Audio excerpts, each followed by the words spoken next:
Bueno, bienvenidos a esta sesión síncrona de Derecho Mercantil uno.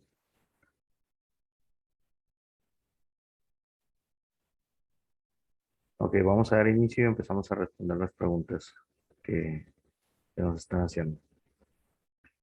Bueno, primero que nada, eh, quisiera saber cómo les fue en el examen parcial, ya que la sesión anterior la tuve que cambiar y muchos no se conectaron, entonces pregunté, pero quisiera saber si alguien de ustedes tuvo algún problema.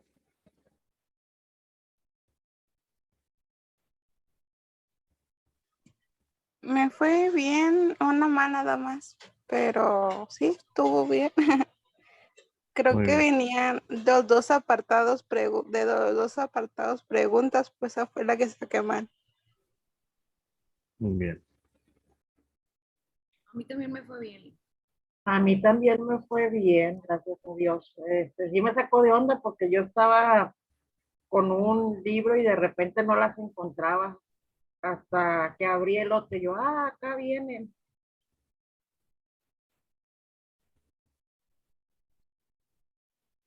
Ok,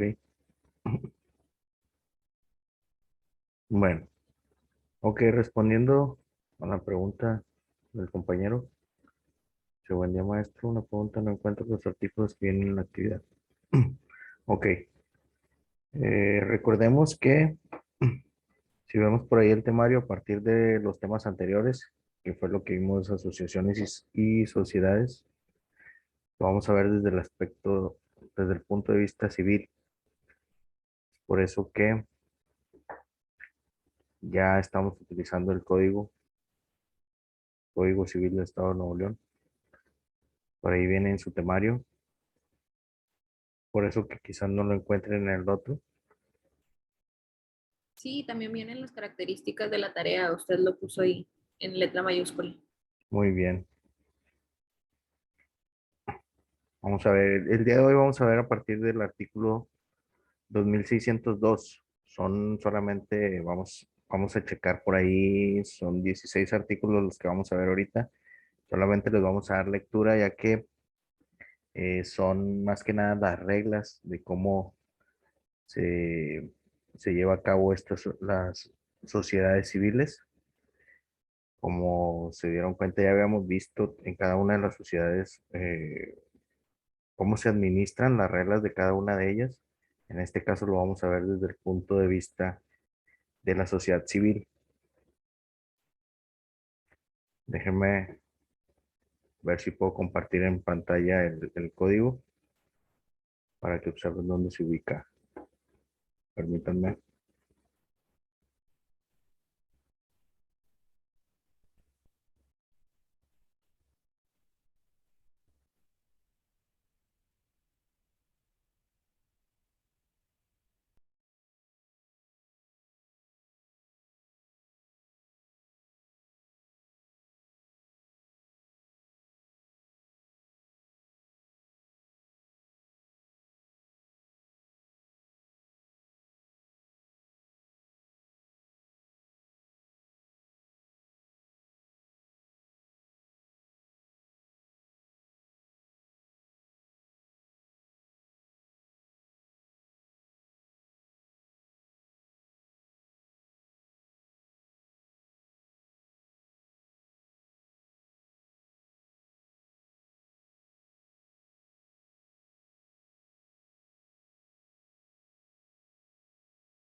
Que ya lo tengo aquí. Permítanme un tantito.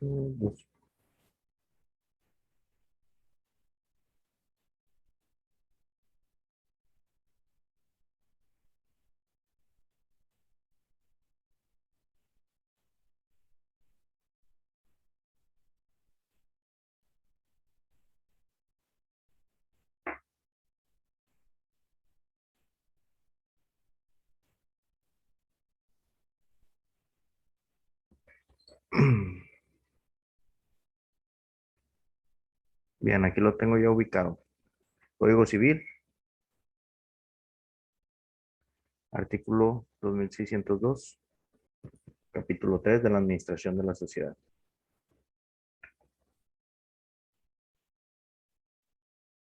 Sí, ahí compañero, que no lo ubicaba, aquí lo tenemos. Ya saben, el código lo pueden descargar en PDF y aquí lo ubicamos. Bien. Ok, vamos a dar inicio como les comentaba, o bueno, espero que hayan estado o que hayan visto la clase anterior que por la que grabamos. Por ahí vimos la diferencia entre asociaciones y sociedades de manera civil, estrictamente civiles. Por ahí comentábamos que las asociaciones civiles, conjunto de personas que no, eh, que su motivo no es preponderantemente económico, sino que se asocian para un fin común. Uno de los ejemplos más vistos por ahí y que yo les mencionaba eran las asociaciones de padres de familia dentro de las escuelas, que no tienen un fin preponderantemente económico, es decir, no les pagan, no adquieren nada económicamente. Sin embargo, se reúnen para poder administrar, en este caso, las cuotas que los demás padres de familia aportan. Ese es uno de los ejemplos más claros que podemos ver en una asociación. Y en cuanto a las sociedades, bueno, sí tienen un fin preponderantemente económico, sin embargo, no lucran con por decir, un artículo. Eh, Más bien es un servicio y uno de los ejemplos que podemos dar son las sociedades de, por ejemplo, los abogados, los bufetes de abogados, no cuentan con un artículo físicamente, que no ofrecen un artículo, sino que ofrecen el servicio. No sé si por ahí quede claro cuál es la diferencia como actividad civil.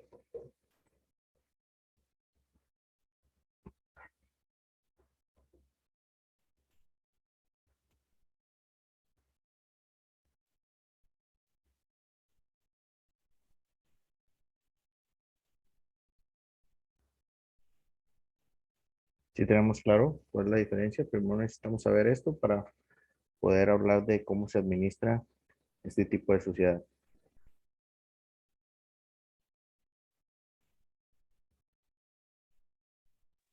Sí, Bien, vamos a dar inicio con la presentación. Como les comento, básicamente vamos a leer los artículos, ya que son las reglas de cómo se administra este tipo de sociedad, en este caso la sociedad civil.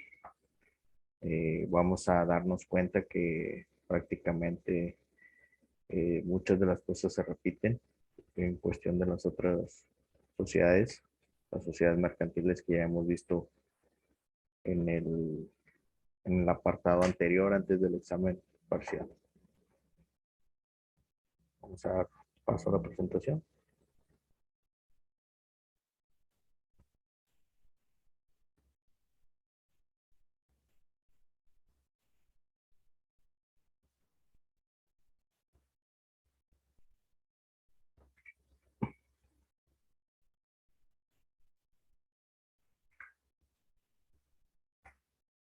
Ok, vamos a ver lo que es el capítulo 3, la administración de las sociedades civiles, específicamente sociedad civil.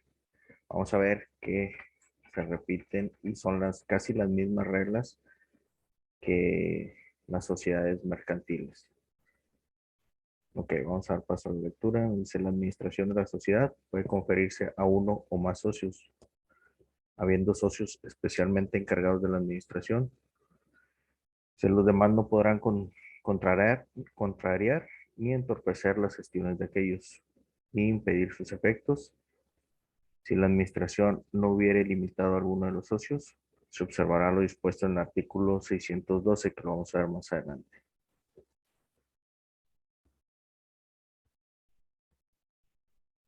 El nombramiento de los socios administradores no priva a los demás socios del derecho de examinar el estado de los negocios sociales y de exigir este fin la presentación de libros, documentos y papeles con el objeto de que puedan hacerse las reclamaciones que estimen convenientes.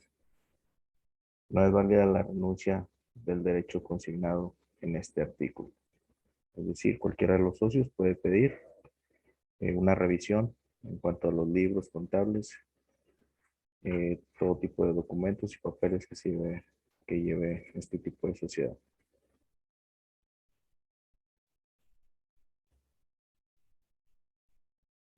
El nombramiento de los socios administradores, hecho en la escritura de la sociedad, es decir, en el acta constitutiva, no podrá revocarse sin el consentimiento de todos los socios, a no ser judicialmente, por dolo, culpa o inhabilidad.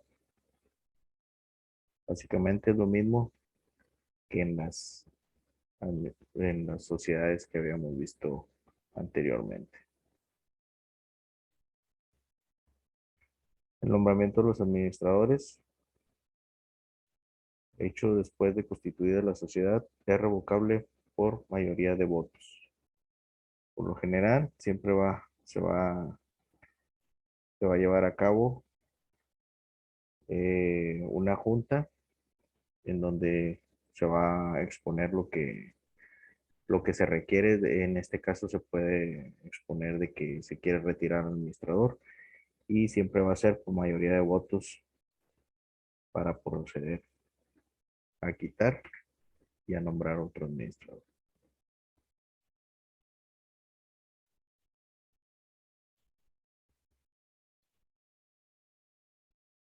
Dice, los socios administradores ejercerán las facultades que fueren necesarias al giro y desarrollo de los negocios que formen el objeto de la sociedad, pero salvo convenio en contrario, necesitan autorización expresa de los otros socios y nos marca 3 puntos. Nos dice para enajenar las cosas de la sociedad, si ésta no se ha constituido con ese objeto, para empeñarlas, hipotecarlas o gravarlas con cualquier otro derecho real y para tomar capitales prestados. Pueden ejercer eh, cualquier otra actividad. Sin embargo, en estas 3 van a necesitar autorización de todos los socios.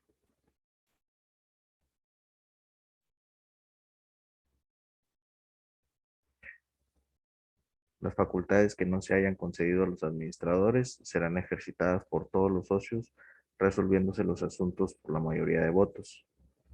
La mayoría se computará por cantidades, pero cuando una sola persona represente el mayor interés y se trate de la sociedad de sociedad de más de 3 socios, se necesita por lo menos el voto de la tercera parte de los socios.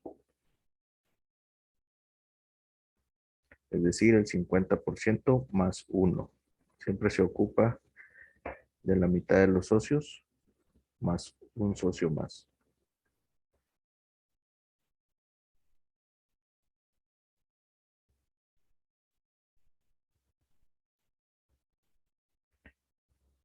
Siendo varios los socios encargados indistintamente de la administración, sin declaración de que deberán proceder de acuerdo, podrá cada uno de ellos practicar separadamente los actos administrativos que crea oportunos.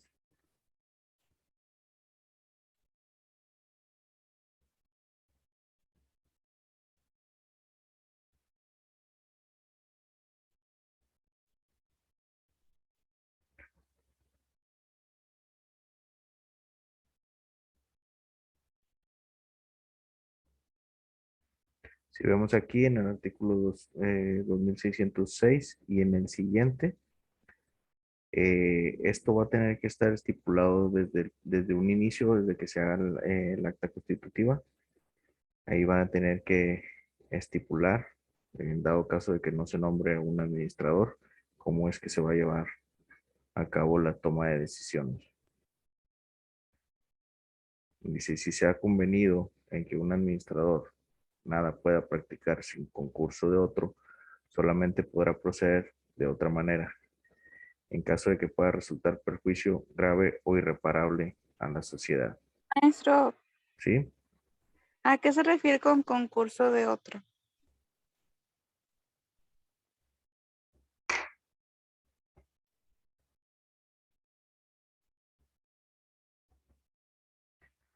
Es decir, algunas veces se nombra a varios administradores, no solamente a uno.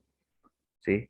El decir sin concurso de otro, es decir, sin la aprobación del otro administrador. Ok, gracias. Sí, tienen que estar de acuerdo por ahí las personas que hayan sido nombradas como administradores. Primero deben de estar de acuerdo entre ellos. Una vez que se haya tomado la decisión, se puede plantear ante los socios para poder también ser aprobados. Todo depende del movimiento que vayan a hacer.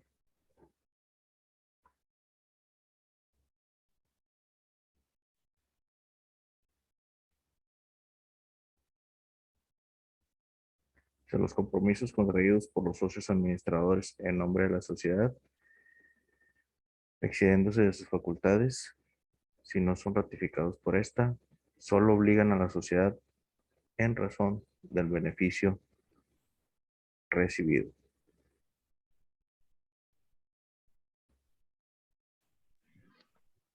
Maestro, ¿ese qué significa? Ese tuve duda para escribirlo. Ujú. Vamos a ver.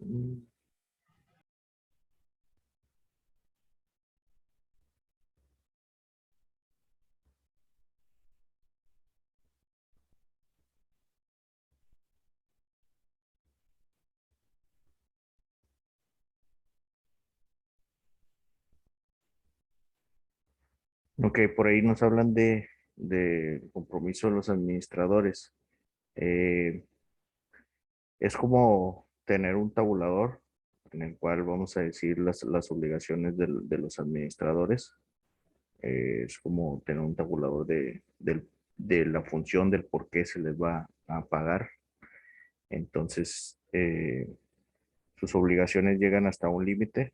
No podemos exigirles más allá de, de su obligación. Es decir, eh, no pueden tomar la decisión hasta cierto límite, es decir, hasta el beneficio recibido, dice, de la sociedad. Como sociedad se le paga para tomar decisiones, pero hasta cierto nivel.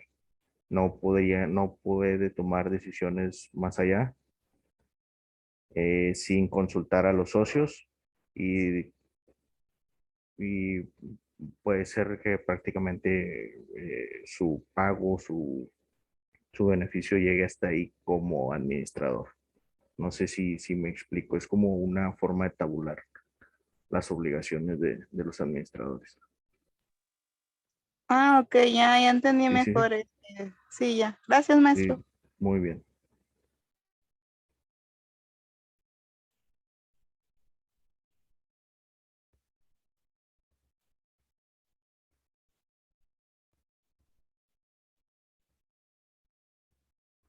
Las obligaciones que se contraigan por la mayoría de los socios encargados de la administración sin conocimiento de la minoría o contra su voluntad expresa serán válidas, pero los que las hayan contraído serán personalmente responsables a la sociedad de los perjuicios que por ellas se causen.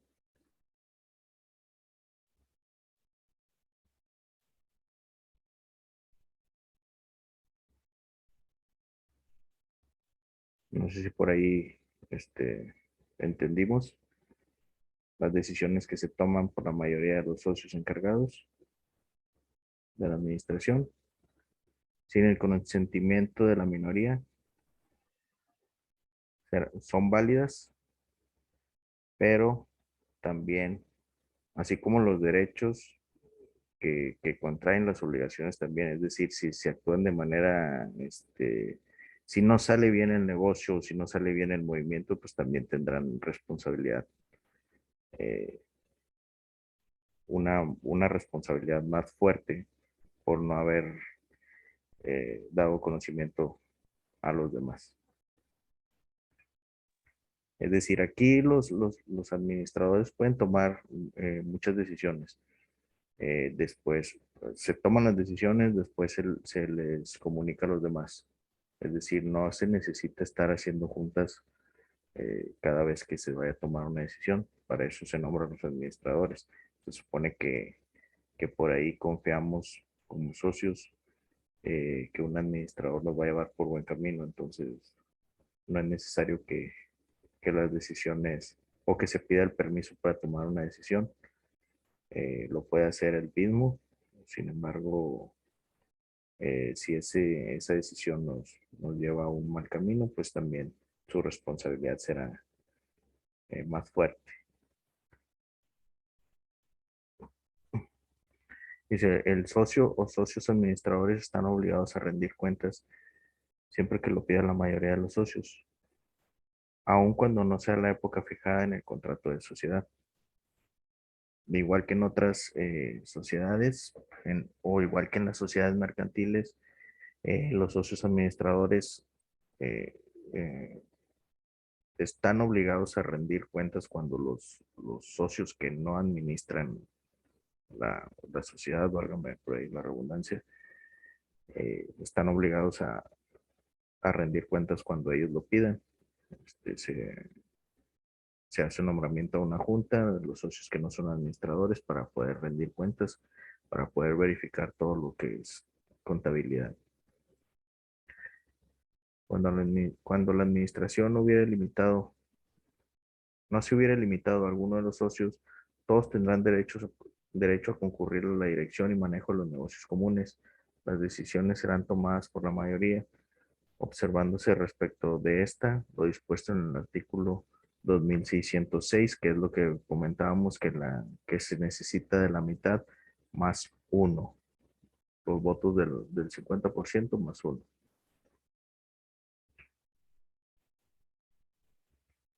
¿Hasta aquí alguna duda? No, todo bien.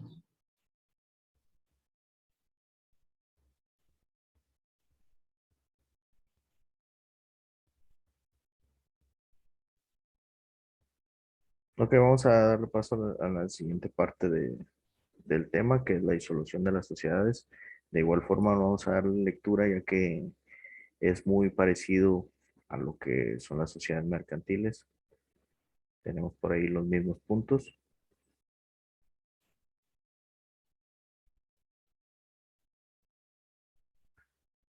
Vamos a dar la lectura al artículo 2613. Las sociedades se disuelven de la siguiente manera.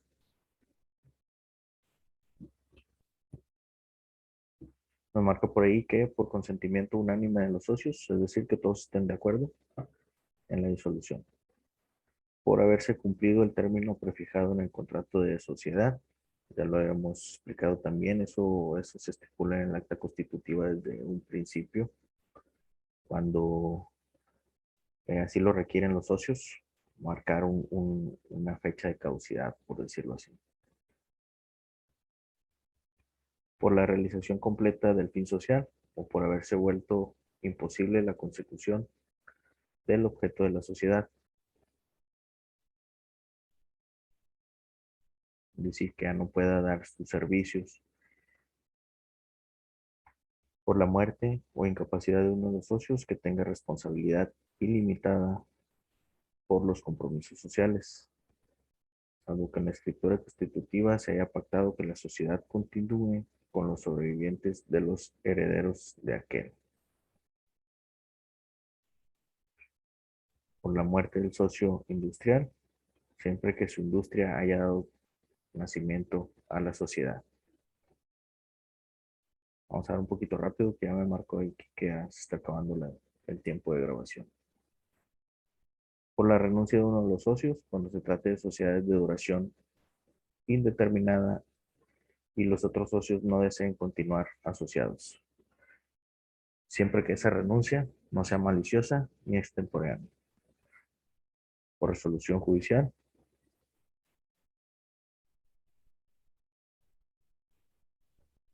y por ahí nos marca que para que la disolución de la sociedad surta efecto contra terceros, contra tercero, es necesario que se haga constar en el registro de sociedades.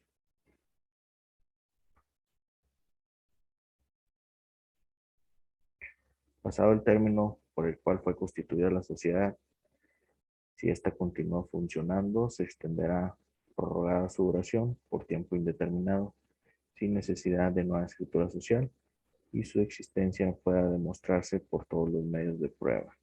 Es decir, si en el acta constitutiva se puso una fecha de caducidad, por así decirlo, y no es conveniente para los socios que termine, es decir, que quieren continuar, no es necesario. No es necesario, simplemente se sobreentiende que es prorrogada la duración.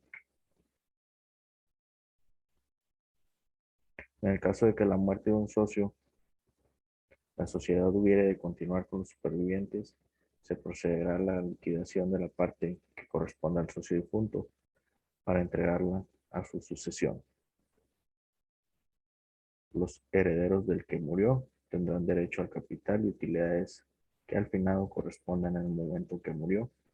En lo sucesivo, solo tendrá parte de lo que depende necesariamente de los derechos adquiridos y de las obligaciones contraídas por el socio que murió.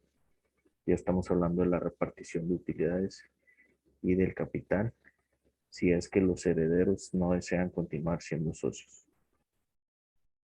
La renuncia se considera maliciosa cuando el socio que la hace se propone aprovecharse exclusivamente de los beneficios o evitarse pérdidas que los socios deberían de recibir o reportar en común como arreglo al convenio. Se dice extemporánea la renuncia si al hacerla las cosas no se hallan en su estado íntegro y la sociedad puede ser perjudicada con la disolución que originaría la renuncia. La disolución de la sociedad no modifica los compromisos contraídos con terceros.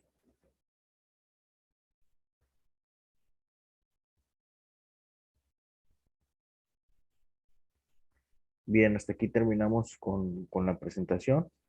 Vimos solamente 16 artículos que corresponden a estos dos temas. Espero que los hayan entendido por ahí. No sé si tengamos alguna duda. Básicamente es alguna de las reglas que ya habíamos visto en sociedades mercantiles. Maestro, ¿Sí? el último artículo o de los contratos es porque al último los liquidadores hacen lo que falta de eso, ¿no? O sea, se encargan de cerrar los contratos. En el artículo, en el último me dices, la disolución de la sociedad no modifica los compromisos Ajá. contraídos con terceros. Es que me acuerdo ver lo que vimos en liquidación, que los liquidadores se encargan de cerrar contratos y lo que falta de los pendientes de las Sí, sí, sociedades. se sigue con los pendientes hasta no haber sido liquidado, por decirlo así. Eh, ¿Cómo lo podemos llamar? Si tenemos algún pendiente, llamémoslos sociedad civil, vamos a poner un ejemplo de bufete de abogados. Supongamos que se liquida la sociedad, ya no, ya no, ya no va a seguir dando servicio. Sin embargo, tenemos por ahí pendientes algunas cuestiones con clientes, por decir, no sé, algún divorcio o algo que se esté llevando. Hasta no terminar con ese asunto, eh, podemos decir que se liquidó. Es decir, aun y cuando sea liquidado, tenemos que tener el compromiso con ese cliente. ¿Sí, sí me explico? Tenemos que terminar ese trabajo. Sí,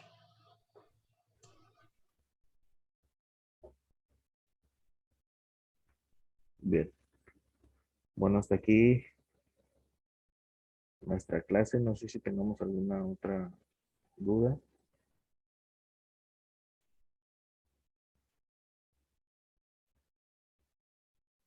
No, Lick, ninguna duda, todo bien. Bien. En cuanto a la actividad, si se dieron cuenta, tenemos, son 16 artículos solamente, entonces les voy a pedir por ahí que le pongan, no sé, una cuartilla, pero quiero que también le pongan de su cosecha, que por ahí me den alguna conclusión de lo que entendieron sobre esto. Y aquí en el chat les acabo de poner un link de material de apoyo que me interesa que lo vean ahorita terminando la clase. Por ahí nos habla entre la diferencia entre sociedades, asociaciones y sociedad mercantil. Bien, nos vemos la próxima semana. Ya saben que me pueden contactar a través de mensajería de plataforma. Y ya estamos muy próximos a terminar lo que es nuestro temario. Por ahí vamos a ver, nos van a sobrar algunos días. Vamos a ver si podemos poner alguna actividad para puntos extras o abrir las actividades para las personas que no pudieron entregar para que lo puedan hacer. Sin embargo, sería con otra calificación. Bien, entonces nos vemos la próxima semana. Pasen buen fin de semana. Gracias, maestro. Gracias. Gracias. Bye.